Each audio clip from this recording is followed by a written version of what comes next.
Hello, my name is Nicole Gregory, and I am the museum director here at the Mort Museum of Collierville History. Today is October 20th, 2025, and this is the first recording of our In Their Words Collierville Oral History Project. Today with me right now is Annette Key. And Annette, can you just introduce yourself? How long have you lived in Collierville? What brought you here? And things like that? I'm Annette Key, and I've lived in Collierville since 1957.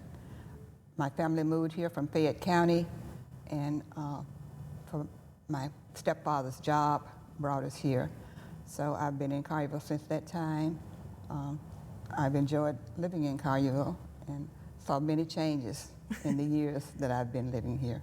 That actually segued really nicely into my next question. How has Collierville changed since like the first memory that you've had of it? Has it been drastic, or all of it good, or some of it bad? Like, what do you think about the changes in Collierville? Well, it has definitely changed from the small town, rural atmosphere that it had when I first moved here.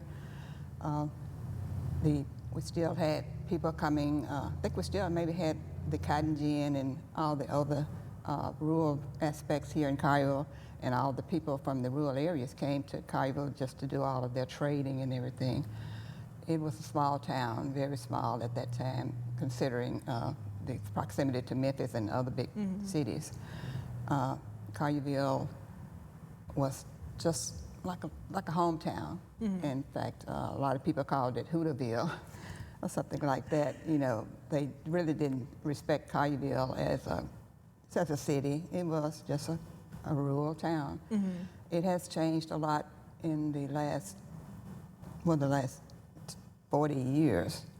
The big change probably was maybe 20, 30 years ago, when we had all the rapid growth with the developments and the industries coming here and everything like that. I started working for the town in 1974, and at that time the population was a little bit over 3,000. Oh, wow. So we know there's been a lot of growth since then. I've seen a lot of growth. Well, see, right now it's about 52,000. Yes. And tell me if I'm wrong, but weren't you the first African-American employee to work at Town Hall during that time? Yes, and in the actual town hall, yes. Oh, wow. And how was that for you, being kind of breaking that barrier? It was not bad. I had a few instances of, people not wanting to put the money for the bills. I collected the water bills, not wanting to put their money in my hand. They would put it down on the counter. So I just did the same with their change. And it was, it was not an unpleasant experience. I didn't really have any unpleasant experiences personally here in Collierville. And so, where did you what's the area you kind of grew up in, and like how has it changed over the times, or even now where you live now, how has that like developed around you, in a sense? Well, when we first moved to Collierville, we moved down on Halley Road, on Hurdle Street, right beside the railroad off Mount Pleasant Road. And we were living in a concrete duplex at that time, renting. And it was, all black neighborhood, lots of families with children my age and younger. So we had a good time, just a nice secluded, it was a dead-end street, well, like a cove, I guess you would call it. And so we could play out in the street and everything. So it was a good experience growing up down there. And later on, we moved to several different places in Collierville, but ended up in my high school years, we were living still in the same area, but just a little bit further down the street on Halley Road. And this was houses that Mr. McGinnis, W.W. McGinnis, built for his people that worked for him originally. And as those people died off or something, they started renting it to people, outside people, so we were able to rent one of those houses.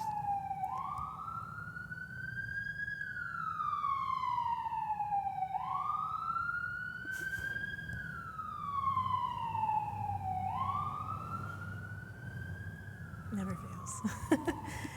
Okay, so moving in, you grew up in a very close-knit neighborhood. Was there any activities or traditions that you all did? Like, was there somebody's house was always, decked out during Christmas, or you kids went trick-or-treating together? Was there any traditions that you remember growing up in Collier that maybe are not here anymore, or? Most of our traditional things were held at the churches, the black churches. They had several events during the year. Homecoming was a big event where all the former church members came back for a big dinner and just fellowship with people I hadn't seen for a while. We had church picnics, we had revival, baptism, so things like that. Mainly the black churches did those things. Don't remember anything from the actual town. Okay. But the school, the black schools, we had events. We had May Day, which was a lot of fun, first part of May, and we planted the maypole, and we had 3-leg races and all things like that, just a good field day. Excellent, excellent. And so the town wasn't putting on as many events, because we all know today the town, we're booked every day of the week out here. So it was a lot of just small town communities and community centers that were doing a lot of the group gathering for you all. Especially for the blacks. Yes. So my next question is, because you mentioned this, what kind of environment did you have in school? Like, what school did you go to? Because I know during your era, the things were a little different than they are today. Right. Everything was segregated when we first moved here in 1957, 56 or 57. I remember going to the black school on Bahia Road, Collierville Bahia Road School, and I started there. Actually started for a few months in the first grade, but since I had attended like a pre-kindergarten in Fayette County before we moved here, I was able to go on into the second grade before the end of that year. So I actually caught up with my age group. So I did the rest of the second grade at Collierville Elementary all the way through 8th grade. It went through the 8th grade then, and we had a big graduation ceremony for the 8th graders. And then I moved on to Mount Pisgah High School over in Cordova, because that was the only high school in the area for the black students. And we were bused over there about over an hour each day. Oh, wow. Each way. So, but it was a good experience. We had some good teachers and a good principal, and we had fun, and I learned a lot. But by 1967, the schools were beginning to be integrated. So in 1967, me and 2 of my neighbor girls decided to go to Collierville High School. So that was my senior year, our senior year. So we did our senior year and were like the second group of black students to graduate from Collierville High School.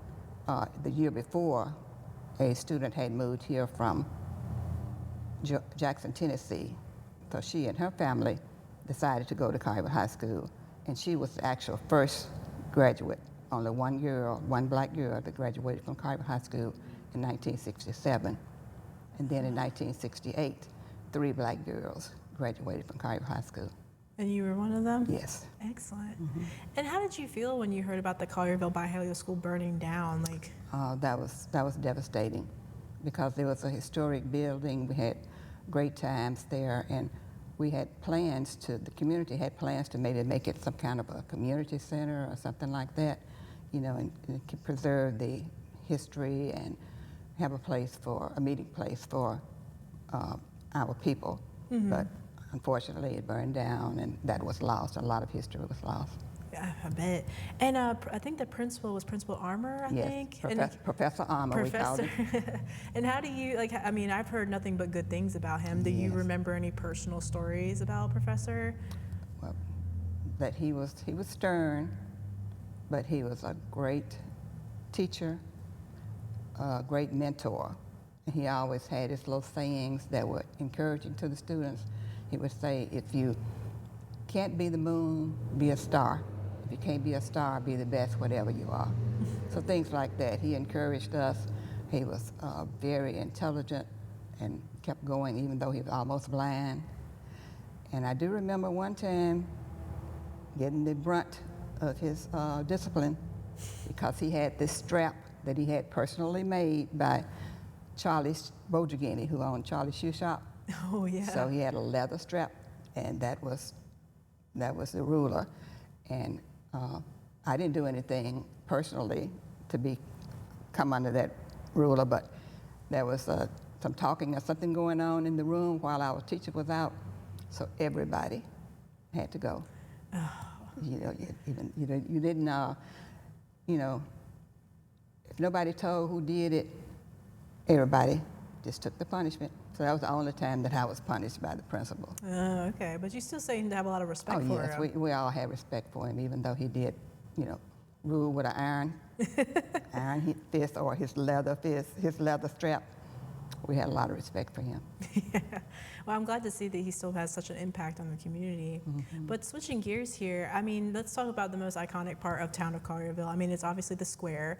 How has the square changed over the years for you? I know it's done some very drastic geographical changes, but I don't know, has the atmosphere changed since the first few days that you were here, or? Yeah, I think the atmosphere has changed. By the time we moved here, the theater had already been destroyed by the tornado in 1952, I believe it was. But there were about 5 or 6 grocery stores on the square. Oh, wow. There was a variety store, the Golden Rule, the drugstore where you could get floats and milkshakes, Hal drugstore, and a dry goods store, a big Kelsey department store where you bought your church clothes. And it's just a lot of things going on the square. We didn't do a lot of congregating in the park as people do now, because there might have been a few benches, but I don't even remember if they had benches there. I remember they did have, at one time, had some water fountains, but when integration started, those water fountains were removed. Oh, dear. Because, you know, you couldn't have the colored or the white separation, so they just removed the entire water fountain. I see. So that's a change. I remember on Saturdays, everybody came to town, came to the square. People came from Fayette County, from Mississippi. They went up there and just sort of met people and did their shopping. And I think there were probably more black people on the square on Saturdays than any other time, because that's the one day that they didn't have to work all the time, and they had a chance to go to the square and get a little bit of socializing and buying their groceries and their needs. So that has changed drastically. We don't have that anymore. And a lot of the stores are gone. We don't have a grocery store really anymore. We don't have a drugstore. We do have a lot of antique shops and a lot of boutiques and things like that. So that's the big change of the retail industry on the square. It's a little bit less about like the needs of the community and more of just like, you know, your buys that don't really have to feed your family and things like that. They're just like, you know, decorations and things more like that. More like a tourist thing now. Yeah, I think they've played into the fact that like everybody knows us for our square and things like that. That's for sure. And that shifts over to Old Collierville. You hear people talk about Old Collierville and what is Old Collierville. So what is something about Old Collierville that you wish people would remember?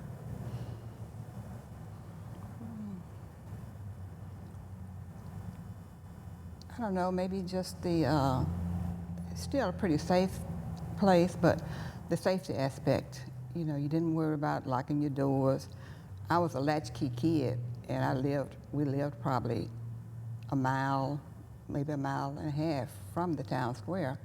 But at 8 years old, 7 and 8 years, well, 8 years old, I was able to walk up to the square by myself, you know, after school, and buy my little candy or whatever.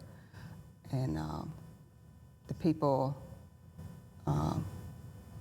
just, you know, felt safe, and they felt everybody was friendly. You knew your neighbors, and you helped your neighbors.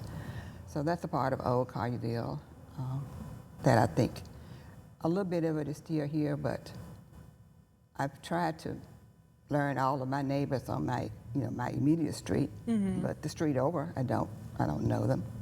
And people don't sit out in the yards and, you know, talking like they used to, or visit each other. And you think, even with all the events that go on in Collierville, do you think there's still a sense of community here? Like, a lot of things to pull us together, but do you think, like, the, you know, how high are you on the streets have kind of left us a little bit? Because there is so many people here now. Yeah, there are a lot of people and a lot of community events, but I kind of feel like black people in Collierville don't really feel connected to these events that are going on. because a lot of times I'm the only black at a lot of, maybe 1 or 2 or 3 blacks at these events, because I like to be involved and just, see what's going on and stay connected. But I don't know, how we could get more of the black people involved in the community events. Like I say, they still just do their church things mostly. Absolutely. I know that a lot of the communities, black communities around here are still very church-based, so that's a good way to get them involved. But it's always been an effort to make sure every community here feels representative, and at least what the Morton Museum does. But it is sometimes comes after decades of, a disconnect that has never been really remedied in a long-term kind of way. So I definitely understand, the disconnect and the feeling that there's no place for you here because, for a while there wasn't a place for people here. So I definitely get and respect that disconnect. I know it's a thing to do with safety and feeling like they're safe in their own communities instead of branching out into and intermingling these communities.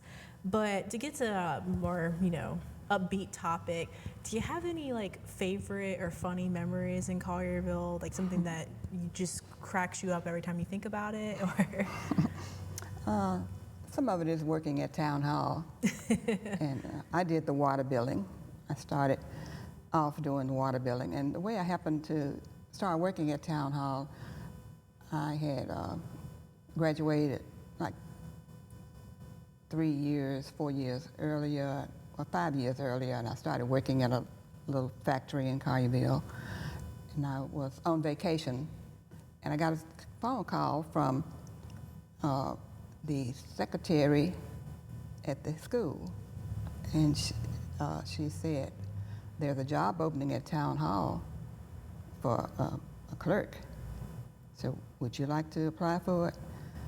I said, yes, I would, but I'm on vacation right now, so I'll have to get back home. And, and then, so I came back, put in the application, and did the other week. I said, I only have 2 weeks vacation. I won't get another one for a year, so I'm going to take my other week vacation. So I started actually a week later. And there had been a turnover at Town Hall, so all of the Town Hall staff had left, and everybody was new. They already had the city clerk. They had somebody to do payroll because payroll had to be done. And they had, what was the other one? Payroll, city clerk, and there was another position, but water billing was still left because water billing could wait. Yeah. So I ended up with water billing. So I started doing the water billing for the town in 1974, and I was afraid a lot of times to tell somebody what I actually did when I met them, because if the bill was high, you're going to get the complaints. Yeah, you're the one who gets the brunt of it. But I did the water billing, and we got all kind of calls.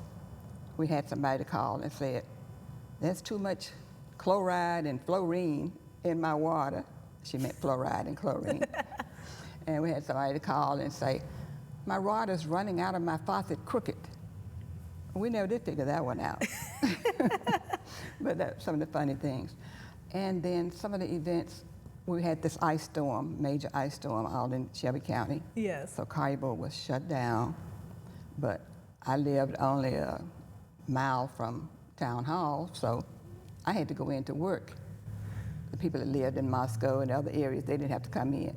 But Mayor Cox sent a public works truck to pick me up and bring me to work. And there were about 3 of us there working. The phones were dead, so we didn't hear phones ringing, but every once in a while we would just pick up the phone and somebody would be on the phone trying to call. Oh, wow. So we fielded phone calls all day with no heat. Oh, wow. And so that's an eventful thing that happened while I was working in Town Hall. Oh, wow, that's actually kind of funny. I know I hear so many funny stories out of the water bill ladies' offices. I mean, they really do have to get some crazy ones. So, but it is funny that Mayor Cox sent you a truck. You must have felt like a truck to pick me up. I wish I lived in Moscow. I wouldn't have to go into work. But you felt kind of MVP that day. I guess so. Well, switching channels over to maybe some of the less, positive events you've experienced, is there anything that's been kind of difficult or challenging that you remember living in the town? Well, it didn't so much affect me personally because I was only about 16. But I remember when a group of people black people, were very disgruntled because they were not hiring any blacks at the major factories in Collierville, or, you know, even in town hall, we might have had some blacks doing sanitation, but I don't even know if we had any on the sanitation department. So they, you know, just got together and decided that we need to try to speak up and get something done for our people. And so they formed a branch of the Collierville NAACP, and a group of people got together, got a charter, which was a little unusual because usually there's only one branch of NAACP in a county, and there's already one in Memphis. Yes. But because we saw the need out here in Collierville, they saw the need, and they said that we need to do something in Collierville to make it accessible for the people in Collierville to have their voices heard. So NAACP of Collierville was established, and I remember a march demonstration. I don't know if it was, well, I think it was more connected to the job situation for blacks in Collierville, but I do remember that march, and I remember marching, and you know, some things got changed. So that was some of the, you know, the negatives, but things did get changed when people spoke up. Blacks were hired in the factories, and like I said, then later on, you know, the school was integrated. Didn't have the year that I went, really didn't have anything going bad. The next year, when more students came, we did have a little bit of a, you know, some disagreements. Some growing pains. Some growing pains. So, but overall, you know, I have not experienced a lot of discrimination personally, because I just go in with an attitude that, you know, we're just people. Yeah. You know, and I was comfortable being around white people, and I guess they felt comfortable around me, so. Absolutely. You know, And you've been kind of an advocate too for the African American community here. You've been working with certain organizations. Do you want to talk a little bit about that, about Collierville community justice and things like that? Because you've been kind of the beacon for a lot of African Americans to get their stories told. Well, with the NAACP, I've been secretary for probably 2 decades. Oh, wow. So very active with that, and try to bring any issues, you know, that are of concern to the people, try to keep the people informed about voting and what's going on and things like that. We had a Collierville Civic Club here. It's not active now, but we try to do things in the community and give scholarships to students. Just any organization that I felt like was for the community, I tried to get involved to find out what was going on. I worked with the Literacy Council, on the board of the Literacy Council, the Collierville Community Foundation, just several of us. And right now, I started being involved with Collierville Community Justice, because we are trying not only to, you know, look into things that we feel that is a minority injustice, but also just the history of the black people in Collierville. So we're really working hard on the history of the school, the black school, which a lot of people don't know, was the Rosenwald School. Yes. And also the history of people in the neighborhood, historic neighborhood.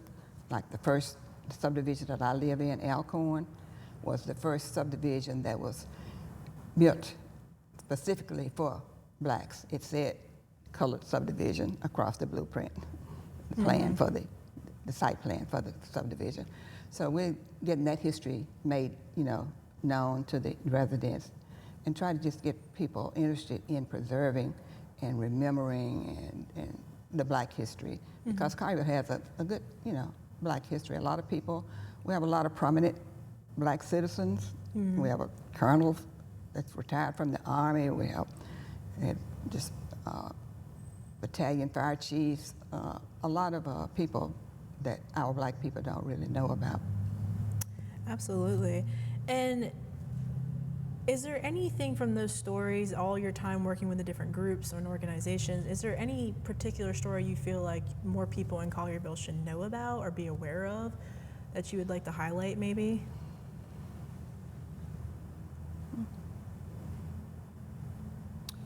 I don't really know. More, it's Collierville NAACP. A lot of people don't know that we have a branch out here. Absolutely. And just to let them know that we are here and we are available to listen and to find a resource for any concern that they have. We try to have speakers to come about EEOC or workplace, discrimination. Or we had the county assessor come and explain about the appraisals. We tried to get them information about any resources that they might have that would make their lives better. And it's not just about marching. We don't march now, but we do try to write our legislators and just let people know that we are working to try to get things changed when they can be changed. Absolutely. And do you have a vision for what the future might hold? Like, where do you see Collierville going? I mean, as you've lived to see it go from a town of 3,000 people, now we're looking at 53,000 people. Mm-hmm. How do you see Collierville changing for the better, for the worse, or in your experience living here? Because you've seen it through some pretty developmental changes. Yes. So. Well, I don't know. One problem that we have is affordable housing. Mm-hmm. Even our young graduates now can't really start off, with a starter job and afford housing. Mm-hmm. Just can barely afford apartment housing in Collierville. So I think we're losing a lot of our talents to other areas because of their housing situation. Mm-hmm. Collierville is growing, doing better with a lot of places. We have a lot of restaurants. Yeah. We don't have a lot of things for activities. I mean, the skating rink closed. We do still have the bowling. But I think it's lacking in a lot of activities that would keep young people in Collierville instead of going downtown, midtown, where all the action is. Mm-hmm. So they're working on the 2050 plan now. I worked on the 2020 steering plan. So hopefully we will see some changes coming that will make more people interested in just staying in Collierville, doing things in Collierville. I know we have the events on the square, but like I said, a lot of Black people don't attend that. I don't really know why, but maybe that's just, they don't feel that the music is their taste or something like that. But just to reach out and get more, especially we have a lot of young Black couples that are moving to Collierville now. Yeah. And just to have something that would be of interest to them.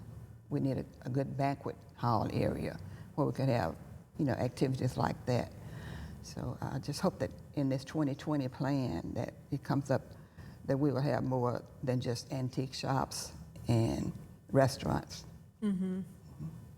Yeah, I've had a few people tell me that there's not a lot for like teens and young adults to do out here, and we all do programming. But the thing is too is that when you're in the nonprofit industry, you can't really tell who's going to show up. Right. I mean, we've had reservations, we've called back, they said they're going to be there, and they still don't come. Mm-hmm. And that's the thing is, that's just the name of the game. But I do still try to see if there's anything else we can do to make people feel like Collierville's a place for them. Mm-hmm. And that does come down to like doing something fun for the kids or something like that. Not just kids, but teens and young adults. Mm-hmm. So it definitely is a struggle to kind of catch the entrance. I mean, I always say that people are fickle and they're fleeting, and sometimes what they like that year isn't going to be like the next year.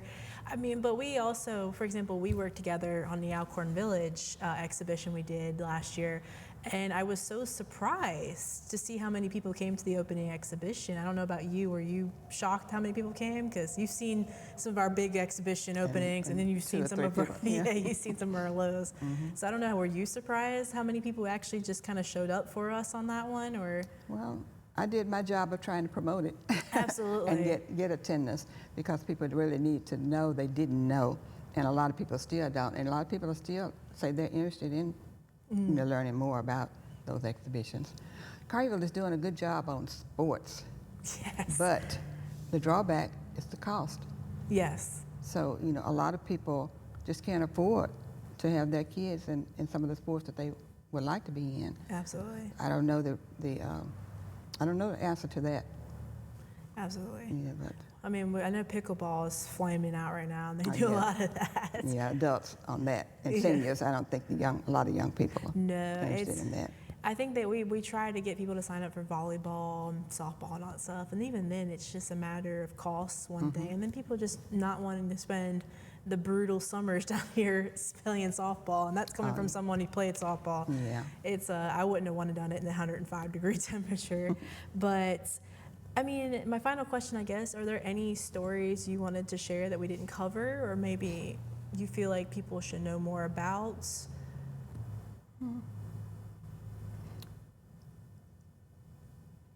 Maybe our historic school. I'm still, we're still enthusiastic about Rosenwald. schools and learning that the history of the Rosenwald schools, because most people don't know that. But the community had a part in that. It was Yeah. part Rosenwald, part community, part county that funded those schools and started schools for black students.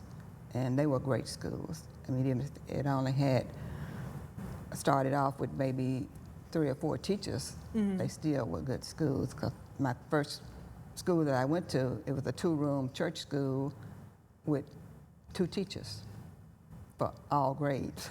Oh, wow. But the Rosenwald schools, it's a good thing, and that Collierville had one, even though it was destroyed by fire. We do want to get a plaque there honoring, at the site with the history of that school, and just do more of the history of that, and also of the churches, the black churches.